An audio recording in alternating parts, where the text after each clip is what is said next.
Car Dieu a tant aimé le monde qu'il a donné son Fils unique, afin que quiconque croit en lui ne périsse pas, mais qu'il ait la vie éternelle.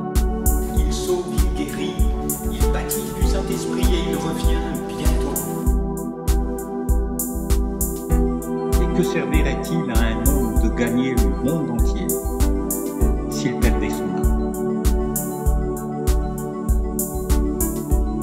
Prépare-toi à la rencontre de ton Dieu.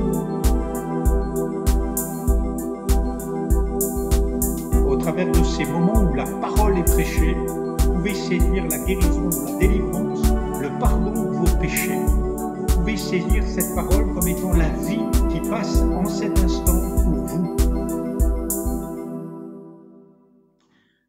Salut à vous, bien-aimés, peuple de Dieu, heureux de se retrouver ensemble et de partager l'Évangile et d'être comblés dans ces temps de la fin, parce que c'est des moments où nous sommes comblés de toutes les richesses de Dieu, alors que les ténèbres augmentent sur la terre des hommes. Eh bien, la lumière brille toujours plus dans le cœur des élus, dans le cœur des enfants de Dieu, afin qu'ils soient de plus en plus rayonnants de joie et que la différence se voit, parce que l'Évangile, eh bien, c'est la puissance de Dieu. J'aimerais ouvrir la Bible avec vous dans l'Épître aux Corinthiens, chapitre 1er, verset 4, et avec un cœur débordant de joie pour les Corinthiens. Vous savez que, eh bien, même si ce n'étaient pas des gens parfaits, c'était des gens qui faisaient déborder de joie l'apôtre Paul, parce que c'était des gens qui vivaient le comble, qui étaient comblés. Et Paul leur dira ces mots: « Je rends à mon Dieu de continuelles actions de grâce à votre sujet, pour la grâce de Dieu qui vous a été accordée en Jésus-Christ. Car en lui, vous avez été comblés de toutes les richesses qui concernent la parole et la connaissance, le témoignage de Christ ayant été solidement établi parmi vous, de sorte qu'il ne vous manque aucun don, dans l'attente où vous êtes de la manifestation de notre Seigneur Jésus-Christ. Il vous affermira aussi jusqu'à la fin, pour que vous soyez irréprochables au jour de notre Seigneur Jésus-Christ. Dieu est fidèle, lui qui vous a appelés à la communion de son Fils Jésus-Christ, notre Seigneur. Amen. Et nous sommes comblés, eh bien, à la communion du Fils de Dieu. En effet, Dieu a tant aimé le monde qu'il nous a donné Jésus, afin d'être en relation, d'être en communion. L'Évangile, c'est la puissance de Dieu, ce n'est pas une religion, ce n'est pas de vivre des actes religieux, mais c'est d'être en communion avec le Fils qui nous a tellement aimés, qu'il a donné sa vie pour nous. Il est venu nous chercher au comble du malheur, au comble de nos tourments, pour nous faire paraître devant Dieu, saints et irréprochables en sa présence. Comblés, c'est ça, et j'espère que vous l'êtes, comme l'apôtre Paul espérait qu'ils soient comblés. Il leur a prouvé qu'ils étaient comblés. Pourquoi étaient-ils comblés? Eh bien, parce que toutes les richesses qui concernent la parole et la connaissance étaient au milieu d'eux. Et nous sommes comblés parce que nous sommes dans ce siècle où nous avons accès à tellement de littérature et tellement de versions de la parole de Dieu, tellement de connaissances. Partout, les ministères fleurissent, les ministères de la grâce de cette fin des temps sont sur Internet. Des milliers d'hommes, de femmes les écoutent, et des milliers, des millions se convertissent au christianisme, au véritable christianisme, au christianisme de la grâce.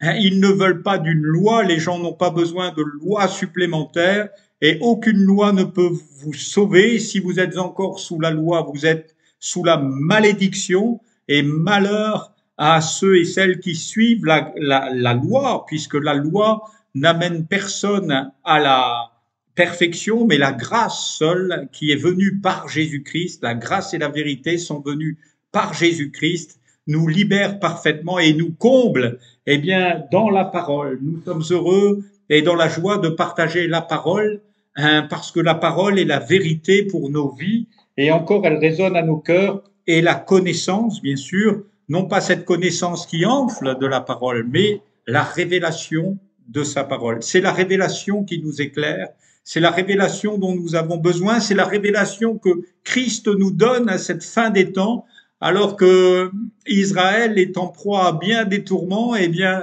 Jésus manifeste et nous comble de son amour et nous dit qu'il va bientôt revenir. Et oui, il y a bien des années, depuis 2000 ans, les hommes attendent et nous sommes maintenant dans cette troisième journée, le jour se lève et bien sûr Christ est ressuscité, le véritable christianisme va bientôt apparaître dans toute sa splendeur. Il y aura bientôt un enlèvement, beaucoup d'hommes, de femmes vont disparaître de cette terre et beaucoup se poseront des questions, mais ils seront au ciel, eux, en train de vivre un festin formidable, alors que la colère et ceux qui sont destinés à la colère seront là, au comble du malheur, cherchant à se sauver. Ils pourront le faire encore, mais ce sera au prix, eh bien, de bien des tourments, au prix de leur sacrifice. Mais béni soit Dieu qui se plaît toujours dans le salut pour les hommes. Nous sommes comblés de sa connaissance, comblés de révélation. Celui qui demande, eh bien, reçoit. Celui qui cherche, trouve. Et Jésus ne met pas dehors celui qui vient à lui. Et nous sommes comblés de la parole et la connaissance de cette révélation maintenant qui se fait de jour en jour. Et véritablement, l'évangile de la grâce paraît toujours dans une splendeur plus renouvelée, plus merveilleuse. Le témoignage de Christ ayant été établi parmi vous.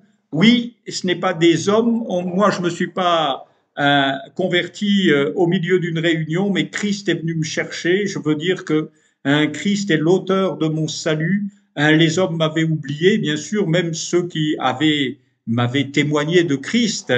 Eh bien, ils m'avaient remis simplement au Saint-Esprit. Il n'était pas possible pour eux de me convaincre, car seul le Saint-Esprit peut vous convaincre et vous amener, eh bien, à la réalité, à la révélation du Christ, puisqu'il n'y a qu'un seul nom donné aux hommes par lequel vous puissiez être sauvés, c'est le nom de Jésus.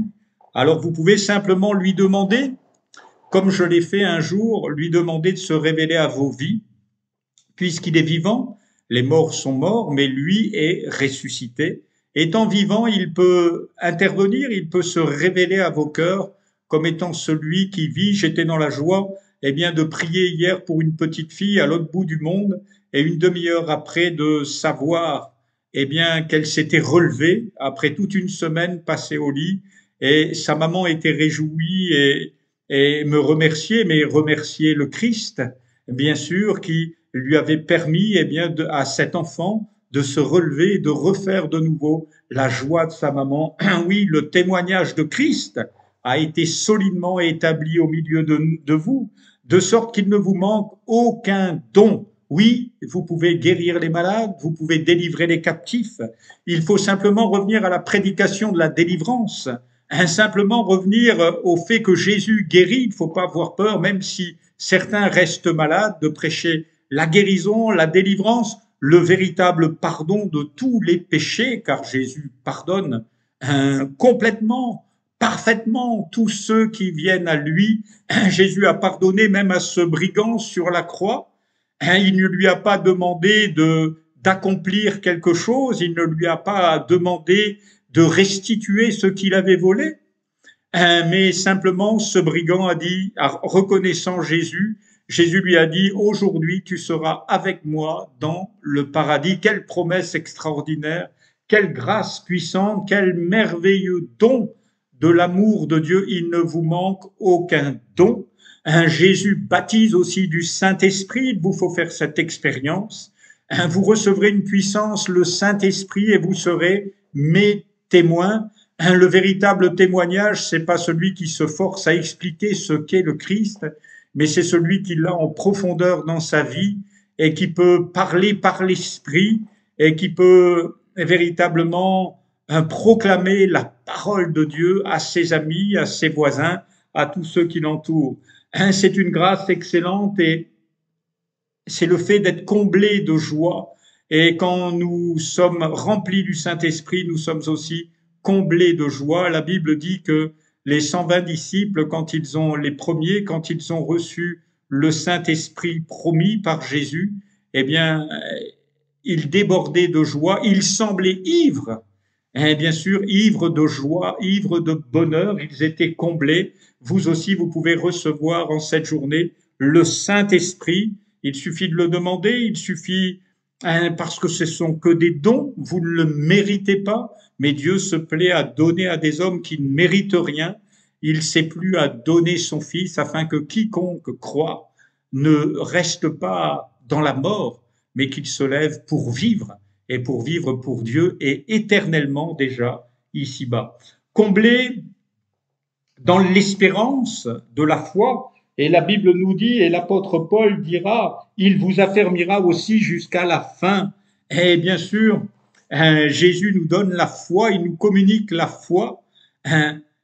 C'est celui qui nous donne de croire en l'incroyable. La Bible nous dit que Abraham crut en Dieu et cela lui fut imputé à justice. Il était incroyable pour cet homme qui avait 100 ans. Il était parfaitement incroyable pour cette femme qui avait 90 ans, qu'il puisse avoir en ce temps-là un enfant l'année suivante. Et pourtant, Dieu leur confirme, l'année prochaine, à cette saison-ci, je reviendrai vous voir et vous aurez un enfant. Et bien sûr, ces choses se sont produites parce que Abraham crut simplement à la promesse. Et il n'a pas cru simplement parce qu'il avait un enfant, mais il croyait bien avant que Dieu a la capacité de tenir toutes ses promesses. Et si Jésus a fait la promesse qu'il revient, alors soyez assurés qu'il revient, même si le monde ne le croit pas. Les véritables enfants de Dieu croient que Jésus revient bientôt. Il revient sur les nuées du ciel, non pas pour régner sur cette terre, mais d'abord pour reprendre son Église. Il va nous prendre avec lui pour vivre un temps merveilleux dans le ciel, pendant que la colère de Dieu, elle, va se déchaîner. Quand l'Église sera enlevée, la colère de Dieu va se déchaîner. Mais Dieu ne nous a pas destinés à la colère, il le dit lui-même, mais il nous a destinés à être avec lui. Et bien sûr, c'est l'espérance et la foi dans l'attente de son retour. Jésus revient bientôt jusqu'à la fin pour que vous soyez irréprochables au jour de notre Seigneur Jésus-Christ.